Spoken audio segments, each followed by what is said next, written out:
Hello everybody, this is Kate at the Library of Whispers, and I just had to share this book with you. Look what I found. This is called Temples of Convenience, and it's by Lucinda Lambton, and it's a book about the history of toilets, or latrines, or bathrooms, or whatever word you use. So let's have a look. I haven't actually looked inside yet, but some of these are really decorative. Look at these. Fascinating. Let's have a look inside. So this book is from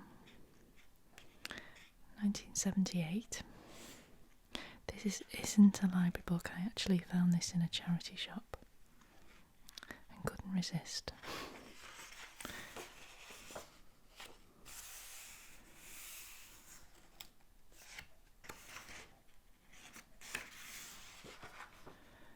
So there seems to be, there's a select bibliography.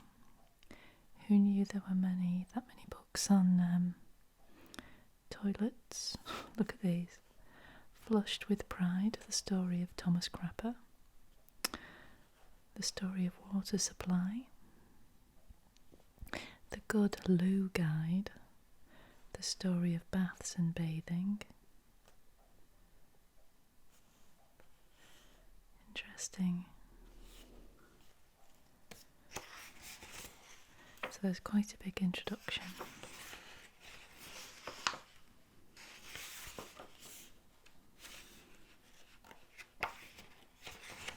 And then,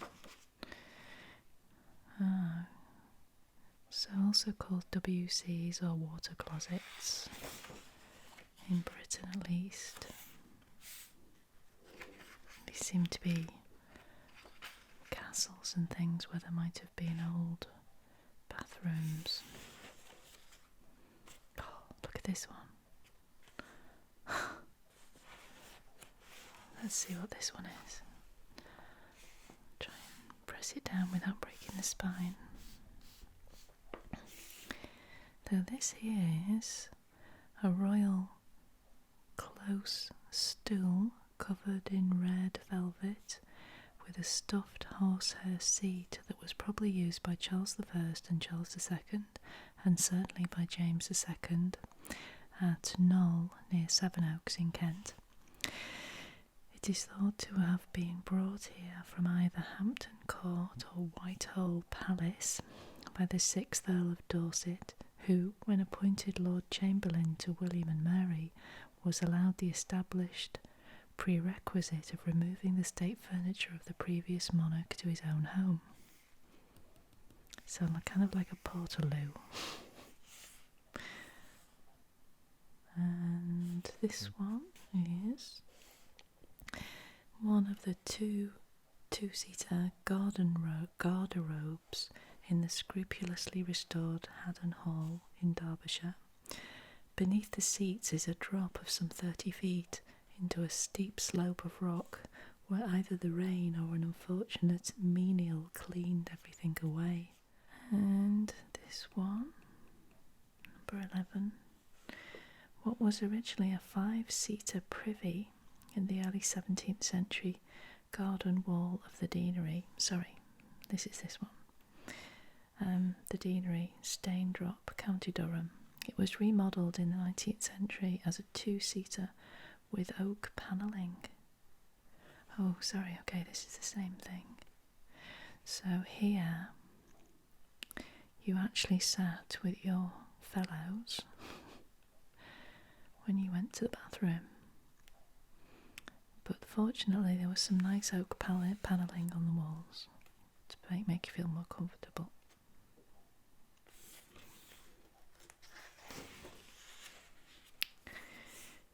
And this picture is the Sunderland Ware chamber pot belonging to the Duke of Wellington at Stratfield Say, Sunderland Ware from Sunderland in County Durham, was in its commercial heyday in 1840, when there were as many as 24 factories making the china. They were renowned for their lustre ware, and had a most curious speciality, religious tracts, gilded and lusted on china plaques, a far cry from the verses that elegantly decorate the outside of this pot. And the verse is, under the heading marriage, this pot, it is a present sent, some mirth to make his only meant.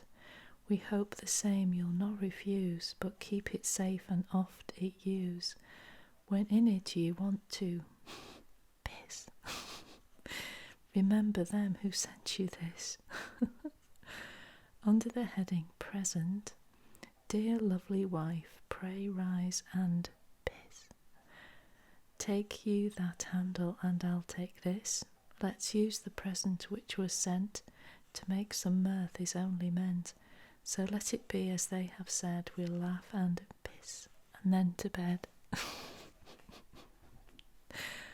That's hilarious. By the way, I'm only whispering the slightly sweary words because the YouTube algorithm picks up profanities very, very much so these days, and you can actually have a video taken down if they hear profanity, so it's not that I'm a prude. I'm just trying to keep it a little bit quiet. Okay, so here we go. This is this one and this one. Wooden 2 and 3 seaters, curiously similar, 20 miles apart from each other in East Anglia. The 2-seater is at Thorpe Hall, Horeham, near Eye. The 3-seater at Hempnell's Hall, Cotton, near Stowmarket. Both are pine and could be of any date from the early 18th to the late 19th century. So again, it's this sort of, sitting next to somebody on the loo, with no separation. How strange.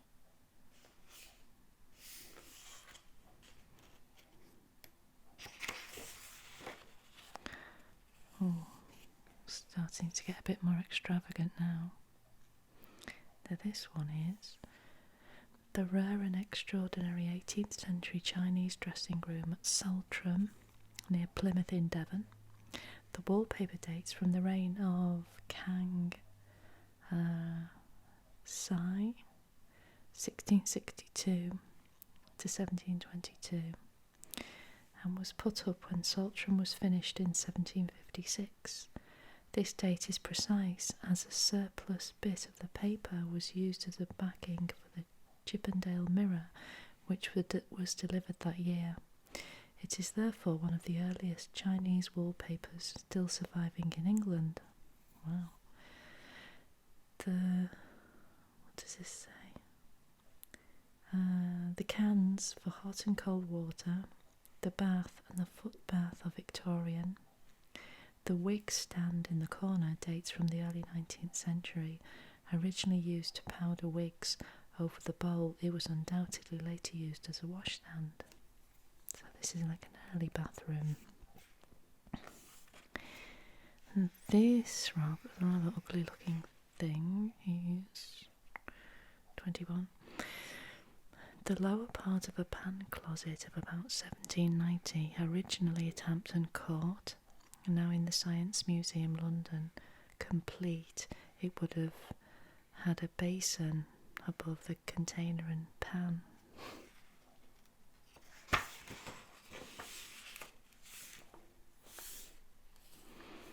And this one is late. Oh, I see. So this is it with it closed. So it just looks like a cupboard when it's closed.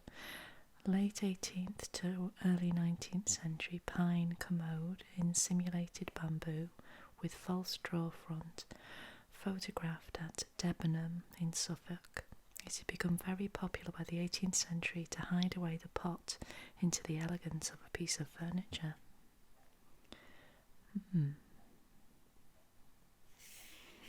This is starting to look quite elegant and decorative. This one is the soap dish of a 19th century transfer printed wash basin at Thorpe Hall near Diss in Norfolk.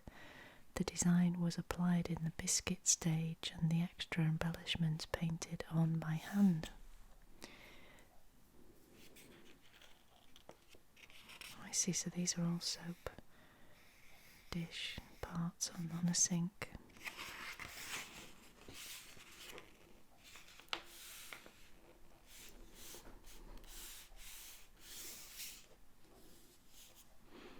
Gosh, look at this. Looks like marble. This is a wash stand. A wash hand stand designed by William Burgess in the 1860s for his rooms in Buckingham Street and later given by Sir John Betjeman to Evelyn Waugh in 1953. It is the first wash hand stand to be made by Burgess in this shape, with slender square cut legs supporting a cupboard with carved and massively hinged doors that conceal the waste tank beneath the basin. From the two lead-lined tanks behind the frieze, one for hot and the other for cold water, a little dragon-like creature head spouts into the bowl below.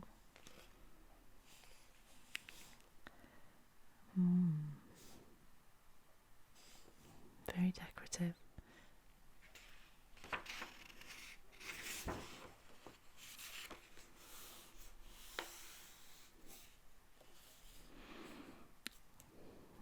This is Edward the Seventh's urinal at Wolferton Royal Railway Station. Wow, he has had his own urinal at the railway station. Built by the Great Eastern Railway on the Sandringham estate in Norfolk between the years 1898, when this part of the station was completed, and 1907. The station master's diary records, amongst other visitors, the names of the crowned heads of Europe that passed through Wolferton. The great emperor was there in 1899 and 1902, King Carlos of Portugal in 1902, the King of the Hellenes in 1905, and the King of Spain in 1907. And as likely as not, all of them passed through this cloakroom as well. The basin, a Lenning's Club pattern, was specially decorated for the Prince of Wales with dark blue and gold lines. For 37, not quite sure what that is. That's old money. I'm not old enough to remember old money. £1.85. To go with this urinal, you could buy the singular treadle action supply apparatus, a small galvanised iron plinth decorated with tiles on which you stood flushing a continuous flush to the urinal basin whilst in use. And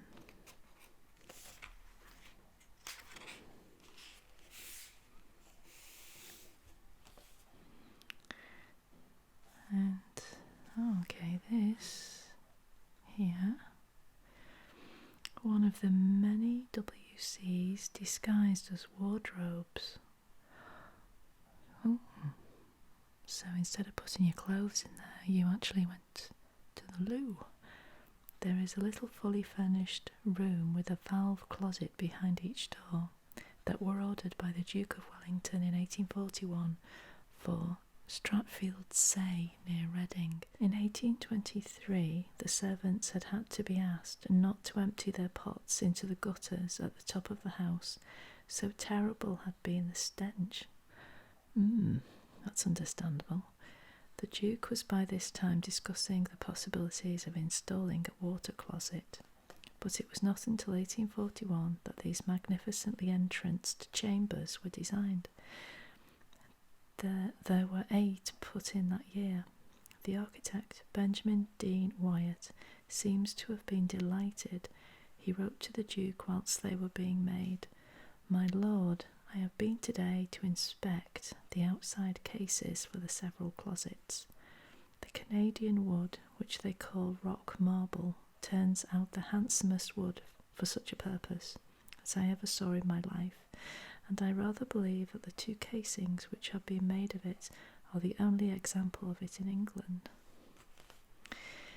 And this is the Ladies' Club at Harrods in London, with the walnut and marquetry doors marching down the full length of this extraordinarily elaborate retiring room built in 1908.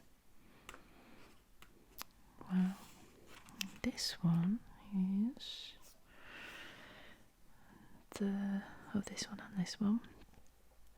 The Gentleman's Convenience at Market-place, Hull, built in 1901-2 by B. Finch & Co. Limited, Sanitary Engineers, Lambeth, supplied all the sanitary fittings. There are 11 marbled slate urinal stalls, 2 delightful cisterns, marble flush tanks with beveled glass fronts, copper cylinders and polished gun metal traps, fixed on marble cantilevers.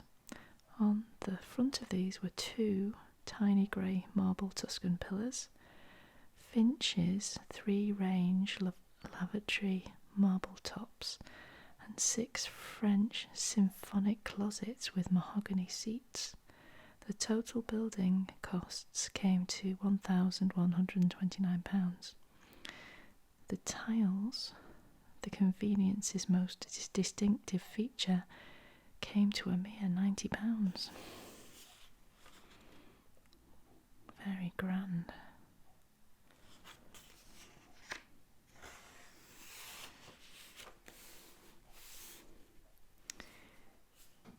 This is a very grand urinal. 20 Twyford St. Anne's marble urinal stalls surrounding the magnificent hexagonal adamant urinal range on the pier at Rothsay Harbour, Bute, built in 1889.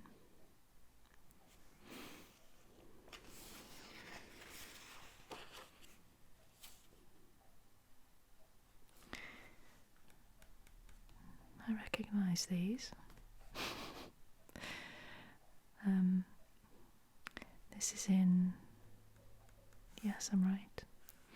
This is Twyford's Rouge Royal urinals and cistern in the Gents of the Philharmonic Public House, Hope Street, Liverpool. Now, I've been in there and not to actually use the facilities, because that would be strange, but you can, as a female, ask if you can go in and take photographs, because it's quite a famous decorative lavatory, and I have done that, yes. These circular packed urinals were available from Twyford's stock, with sage green pillars and tops and white backs, at the price per person of £11. Rouge Royal and Rich Brown could be ordered as an extra according to treatment. The process of marbling used by all the potters was the same.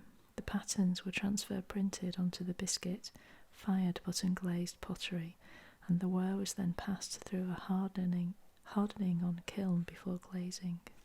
Oh, this is strange. That's a little fly. What is this one? This is 47 and 48. These two. Oh, it's a bee. A bee. That looks like a fly.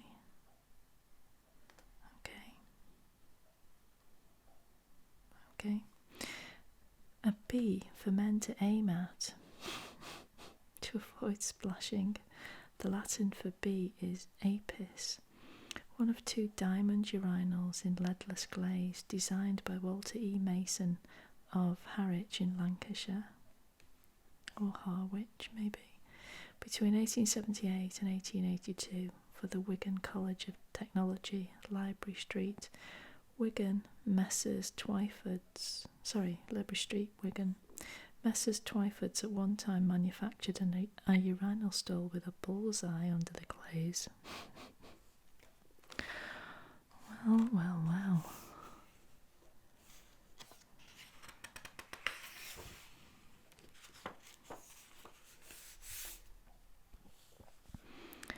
Now, these two are...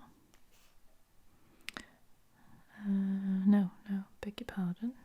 This one is Queen Victoria's water closet in the 1869 Royal Compartment of the London and North Western Railway, part of the sumptuous suite designed for her by William Bore. The cloakroom between the bedroom and the drawing room is very small, just the width of the closet seat, which is there. The photograph is taken looking into the mirror on the inside of the door. It is a valve closet with a delicately painted key pattern in turquoise and gold around the bowl. And this one is the closet in the Royal Compartment of the London and North Western Railway, made for John Brown, the dour Scots gillie who became Queen Victoria's personal attendant in 1865. The two royal coaches bulge with splendour, all Victorian dreams of leisure. Opulence and grandeur are stuffed into them.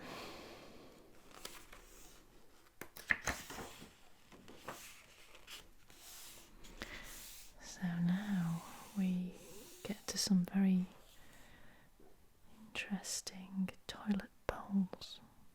Look at this one. This is the Queen of Water Closets, the Unitas in raised oak design, possibly the most beautiful basin of all. Invented by Thomas Twyford in 1883, the Unitas was one of the first all-ceramic pedestal wash-out closets, with the enormous advantage of not being boxed in, where it would accumulate dirt all the while. This splendid 1888 basin is extremely rare in that it was decorated inside and out with two separate designs. The Unitas was so successful that by 1901 Twyford's could claim that it surpasses in sale and reputation all water closets of this type. And there are some more examples over here. This one is called the Westminster Portcullis, a washdown closet at the showrooms of Humferson and Company, London. This one, 54, is Dalton's Lambeth Patent Pedestal Combination Flush-Out Closet in raised acanthus, picked out in blue, at Hordley near Wotton in Oxfordshire. This strange looking thing is the Lambeth Patent Pedestal Combination Closet, a wash out in blue magnolia at Pownall Hall, Wilmslow in Cheshire. This one is the Empire, a washdown closet made by Edward Johns principally for the Canadian market. Its trap outlet is through the floor and the pipe goes on down to the basement, a frost-proof necessity against the Canadian weather, which a standard outside stack pipe would not be able to stand up to. That's at Gladstone Pottery Museum, Longton, Stoke-on-Trent.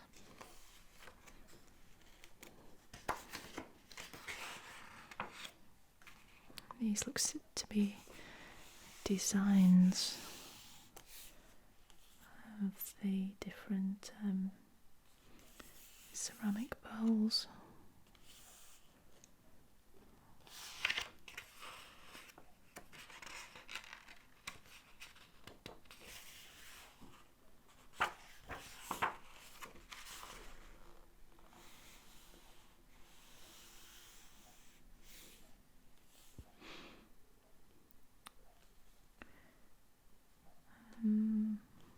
This one is The handsome compactum combination washdown closet with raised decoration, part of the complete Edwardian bathroom that survives in Kinloch Castle on the island of Rum, built between 1898 and 1902 by Leeming and Leeming, under the heading A New Departure. Shanks's catalogue of 1890 goes on to say, this system supplies a long-felt want by combining the closet and the waste preventing supply cistern in one compact piece, thus saving tremendous labour in fitting up.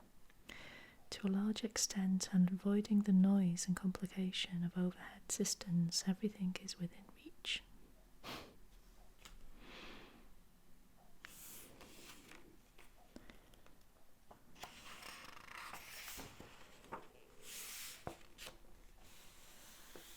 I bet you didn't realise that toilets, lavatories could be so interesting. I didn't. So here's some more. What's this one? 71. Panorama design giving unexpected grandeur to a hopper closet, the cheapest and most humble of systems. The basin plumbed up to date and built into a handsome modern walnut enclosure belongs to Lord Londonderry.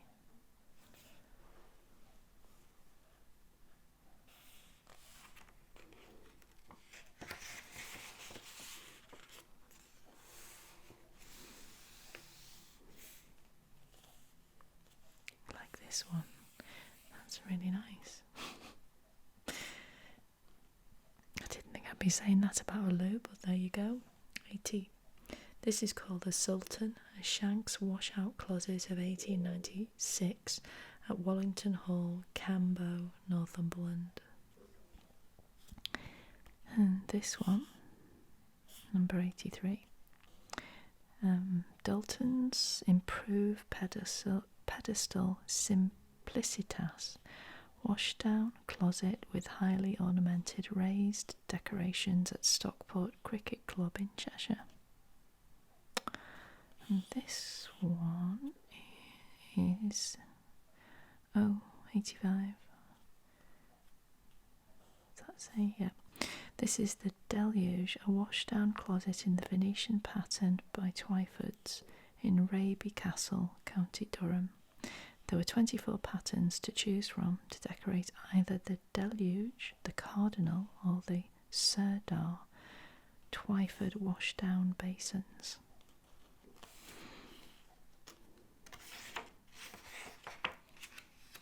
Oh. These are funny.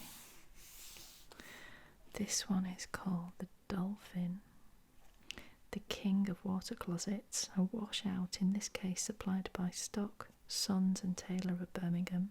It appears in a bolding catalogue of the early 1880s.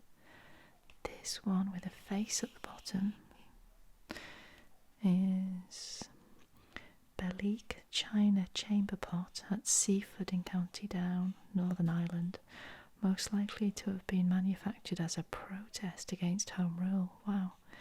With Gladstone to vent your rage on in the bowl. So this is Gladstone. Belleek was produced in County Fermanagh and the firm is still going strong. That's great. And this one is there's an eye in the centre. It says Patent Non-Splash Thunderbowl, a pot now belonging to the Duchess of Wellington at Stratfield says, when lifted, this patent non-splash thunderbowl plays music. Whoa.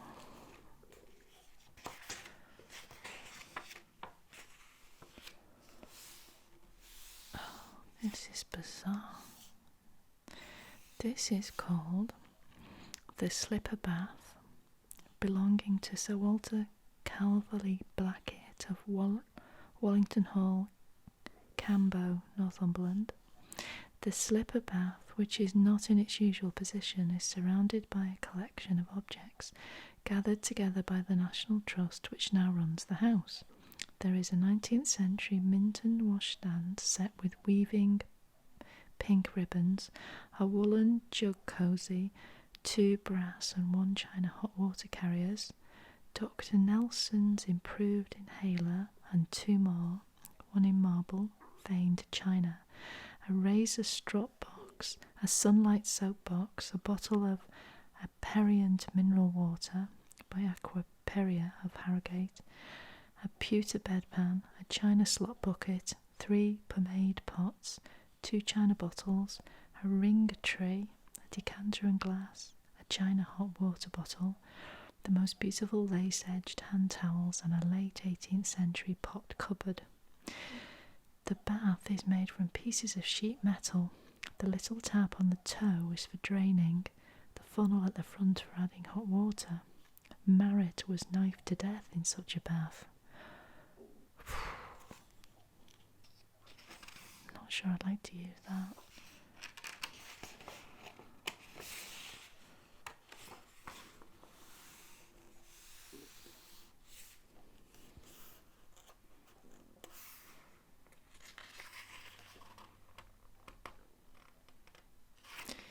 This is called the Cameo Toilet Fixture, made by the British Perforated Paper Company, that was established in 1880, part of the complete turn-of-the-century bathroom that survives at Kinloch Castle on the island of Rum.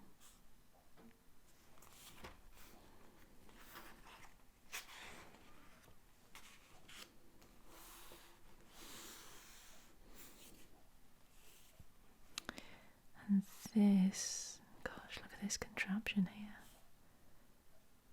So these are kind of like early showers. This one is Shank's patent independent plunge, spray and shower bath of 1896, belonging to the Mrs. Besso of Withington in Manchester. And this is the 1885 bathroom of Gledhow Hall, Leeds, tiled throughout with Bermontoff's faience.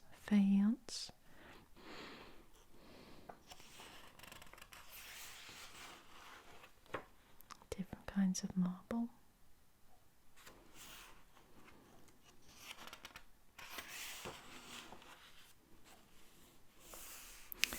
Look, a little bath inside a cupboard.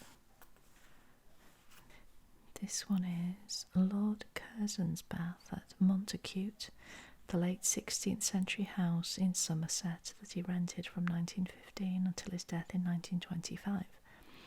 The magnificent and imperious Lord Curzon, Viceroy of India and builder of innumerable other distinguished positions, who, when delivering speeches, was likened by Labouchere to a divinity addressing black beetles, was in constant and irksome pain from the age of 19 until the day he died.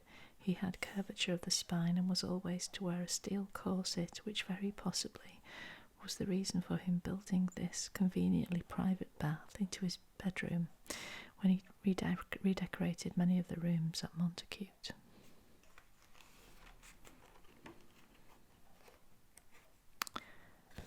And, finally,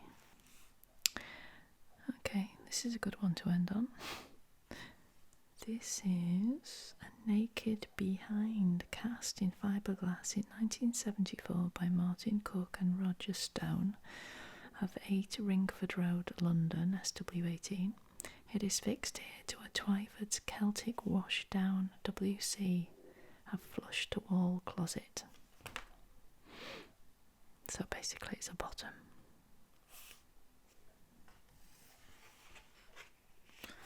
So, I hope you enjoyed that slightly unusual book, Temples of Convenience.